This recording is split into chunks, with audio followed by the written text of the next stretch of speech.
तुम्हाला बघून कळलंच असेल, काल मी बाजारात गेली होती आणि पावसाचा सीझन चालू आहे, तर अळूवडीची पानं ही खूप सुंदर येतात। आता ही पानं बघून तर तुम्हाला कळलंच असेल की आज आपण अळूवडीची रेसिपी बघणार आहोत।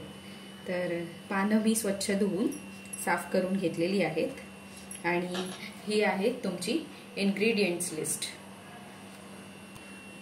पटकन बारीक चाळून 2 वाटी बेसन मी याच्यात घेतलेलं आहे।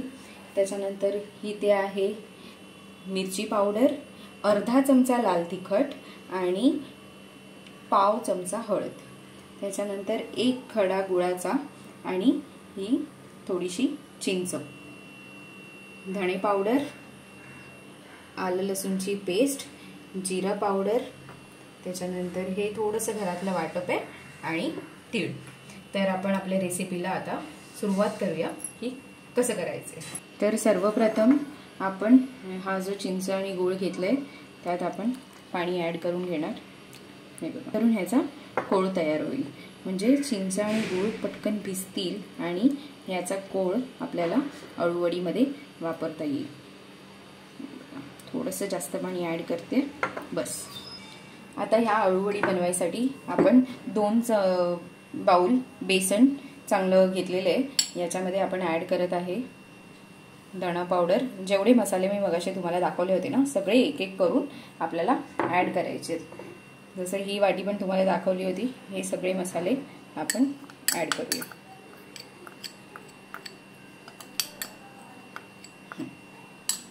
यापुढे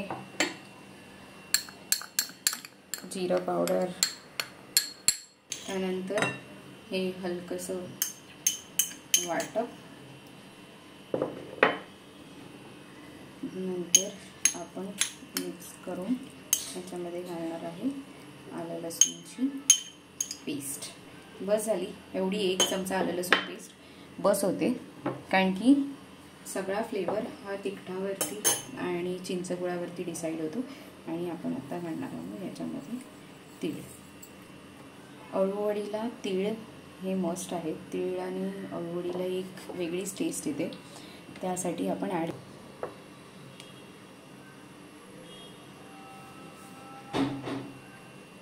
आणि आता हा चिंचेचा कोळ मस्तपैकी रेडी झालेला आहे। हे बघा, मी संपूर्ण चिंच, कारण की मी एकच खडा घेतला होता, तर मग संपूर्ण चिंचचा कोळ याच्यात ॲड केलाय। आणि आता तुम्ही हे सगळं मिश्रण घट्ट मिक्स करायला चालू करायचं। अशा प्रकारे हे मिश्रण मिक्स झालं पाहिजे, चांगले आपले मसाले मिक्स झाले पाहिजे। याच्यात पीठ मस्त घट्ट झालंय। आता फक्त कन्सिस्टन्सी थोडी हे करायसाठी हलकसं पाणी ॲड करायचं, मिक्स करत जायचं।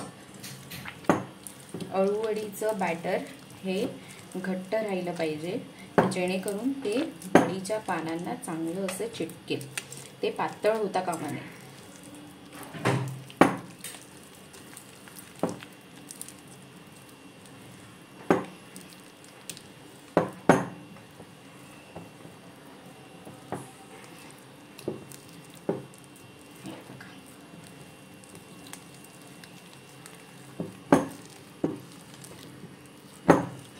ही बघा, अशी घट्ट, हे बघा अगदी घट्ट असं मिश्रण आपलं तयार झालेलं आहे।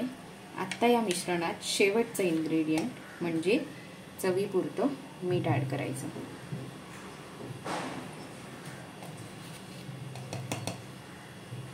एकदा कन्सिस्टन्सी ॲडजस्ट झाली, आपला मिश्रणाचा अंदाज आपल्याला आला की आपण ॲड करायचं ह्याच्यामध्ये मीठ। बॅटर कसं घट्ट आहे। आता हे पानाला लागताना ना अगदी सोपं होतं। अळूवडीचे पानांसाठी ना एक टिप अळूवडी करताना मी तुम्हाला एक देऊ इच्छिते इथे। हे जे बेसन आहे ना आपण घेतलेलं, हे चाळून घेतलंय चांगलं। चाळून घेतल्यामुळे ह्याच्यामध्ये जास्त लम्स राहत नाही आणि अळूवडीचं मिश्रण करायसाठी आपल्याला जास्त वेळ हे असं ते लम्स एकजीव करायसाठी लागत नाही। हे बघा, ही बाजारातली आणलेली अळूची पानं होती. याच्यामध्ये हे असे डेट असतात मागच्या साईडला मोठे, तर मी कट करून ठेवले होते काल. तर आता आपल्याला काय करायचंय, हा डेट आहे ना, हे बघा इथे पकडायचं आणि असं कट करायचं आणि असं ओढून काढायचं. हे डेट कधीच ठेवायचे नाही अळूवडी करताना.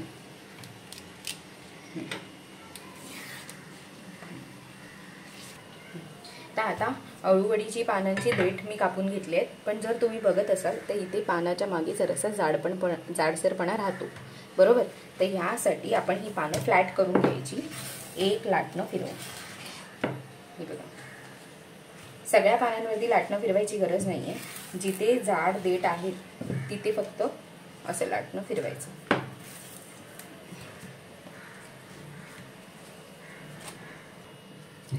आता हे सर्वात मोठं पान होतं माझ्या पानांमध्ये, तर हे पान मी खाली पहिल्या बेसला यूज करणार. असं मी हाताच्या साह्याने असं घेतलं, असं, आणि वडी अशी घट्ट घट्ट हे लावायला सुरुवात करायचं. अशी सगळीकडे पहिल्या पानाला अगदी सगळीकडे हे बॅटर लागलं पाहिजे. सगळीकडे हाताच्या साह्याने पसरवून घ्यायचं. हे बघा असं.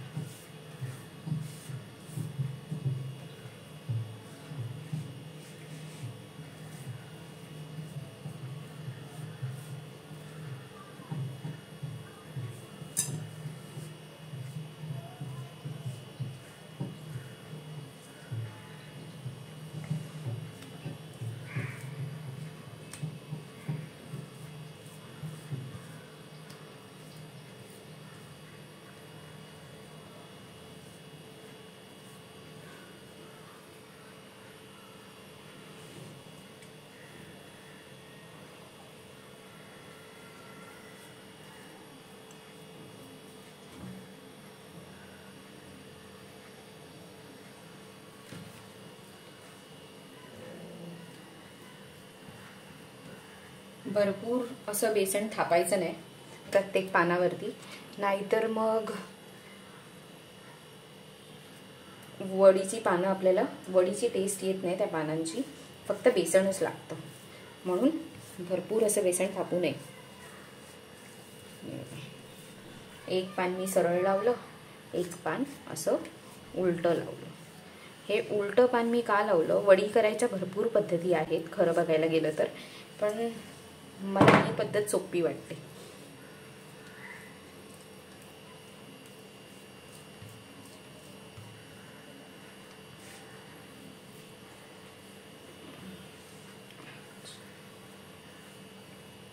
आता परत एक पान,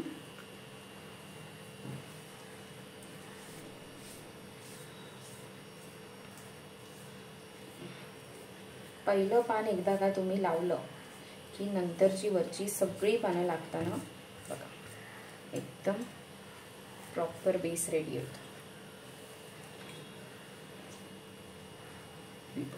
अशी उलट सुलट करून सर्व पानं जवळजवळ, आता समजा ही 3 लागली, अजून 2 पानं तुम्ही ऍड करून घ्या, म्हणजे 5 पानांची एक वडी व्यवस्थित होते. आता 2 पानं, एक पान सरळ, त्याच्यावरती एक उलटं एक सुलटं आपण लावलं. आता हे एक पान आपण क्रॉस लावायचं. हे बघा, म्हणजे आपल्याला ती जी वडी आपण करतोय ती सगळ्या साईडने इक्वल व्हायला पाहिजे. कुठे जाड कुठे पातळ अशी नको.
आता ही 5 पानं लावून तयार आहेत.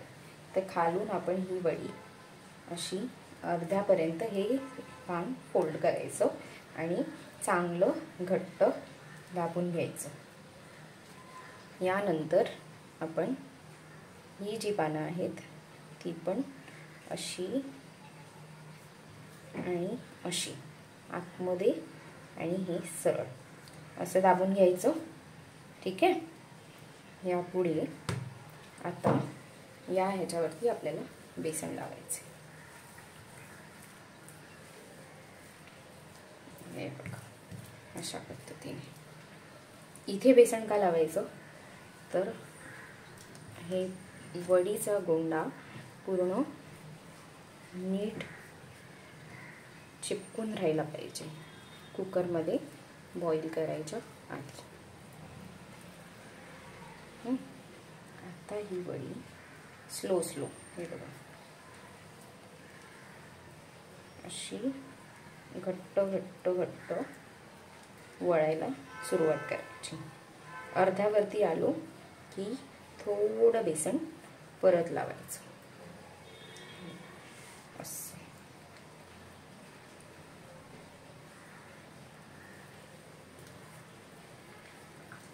असं आता राहिले अळूच्या साईडच्या बाजू. तर ह्या अशा आतमध्ये पॅक करायच्या. ही बघा अशी पुन्हा बेसन लावायचं हलकसं आणि अशी.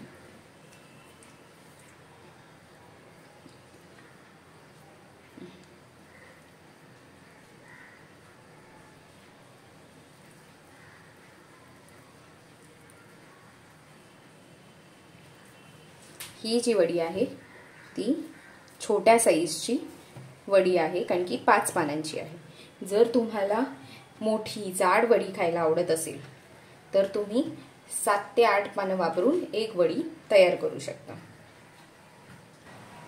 तर हा आहे स्टीमर ज्याच्यामध्ये आपण अळू वड्या स्टीम करून घेणार आहे. तर हे बघा ही फर्स्ट लेयर आहे आणि ही सेकंड लेयर आहे. त्या सेकंड लेयर मध्ये मी ऑलरेडी पाणी टाकलेलं आहे. पाणी घालून थोडंसं तेल घालून आपण ही स्टीमरची सेकंड लेयर इथे ठेवायची. ठीक आहे. आता याला पण आपण थोडंसं तेल लावून घेऊया.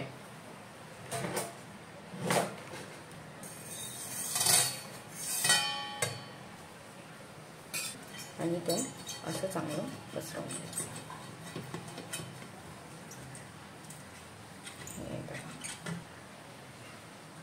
हा अळूवडीचा उंडा असा ठेवायचा. हे बघा हे 20-21 मिनिटं झालेली आहेत आणि वडी मी 5 मिनिटं आधी गॅस बंद करून थोडी सेटल व्हायला ठेवली होती. तर आपण आता उघडून पाहूया. ही बघा वडीचा कलर हा प्रॉपर जसा ग्रीन कलर होता तसाच राहिला आहे. जास्त ओव्हर बॉईल केली, ओव्हर स्टीम केली तर वडीचा कलर पूर्ण चेंज होतो. तो असं थोडा डार्क ग्रीन असा दिसायला लागतो. तर मग आपण त्या कन्सिस्टन्सी 20 मिनिटासाठीच आपण बॉईल करायचं आणि हे ठेवून द्यायचं. आता अजून थोडा वेळ ह्याला थंड व्हायला लागेल आणि मग आपण वडीचे पीस कट करूया. तर अशी ही आपली चमचमीत अळूवडी बनून तयार आहे. याला मी सजेस्ट करेन तुम्ही डीप फ्राय करू शकता, शॅलो फ्राय करू शकता, हलकंसं तेल लावून एअर फ्राय पण करू शकता. तर नक्कीच ट्राय करून बघा. आणि जर तुम्हाला ही आजची रेसिपी आवडली असेल तर आमच्या चॅनलला म्हणजेच फूडी ट्रॅव्हलरला नक्की सबस्क्राईब करा. Thank you so much.